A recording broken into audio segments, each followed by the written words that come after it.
agree with that. How about this?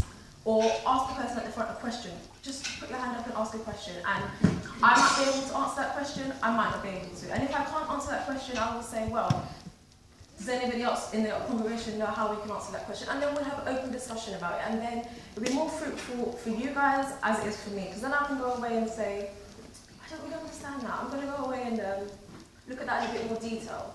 So what I'm trying to say is that I feel we should be a bit more active. We should take it upon ourselves to make our voices known, our opinions, our thoughts, to what the person at the front is saying.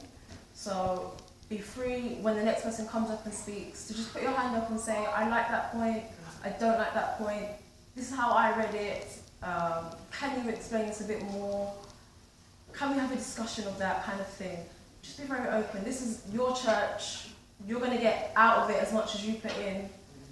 And I feel for me, this is one of my assets.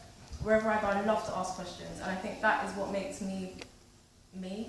And it's something that we are lacking in society. And I feel we should be open to ask questions. If we don't ask questions, we're not going to learn. We're not going to know. So I feel that's definitely something we should embrace. Thank you, Anne. Yes, Anne?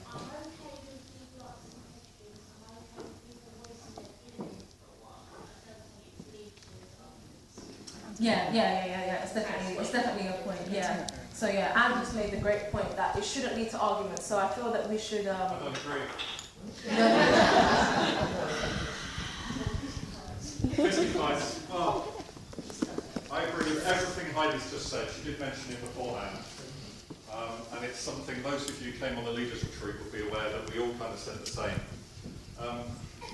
And I hear what you're saying about argument, but if we all pretend to be agreeing with one another, we're no different from the tax collectors, as Jesus would say.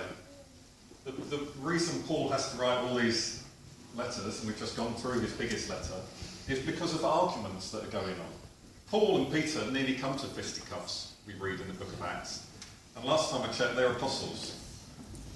Peter spent a lot of time with Jesus. Paul saw Jesus, the risen Christ, in a way that most of us here haven't. So what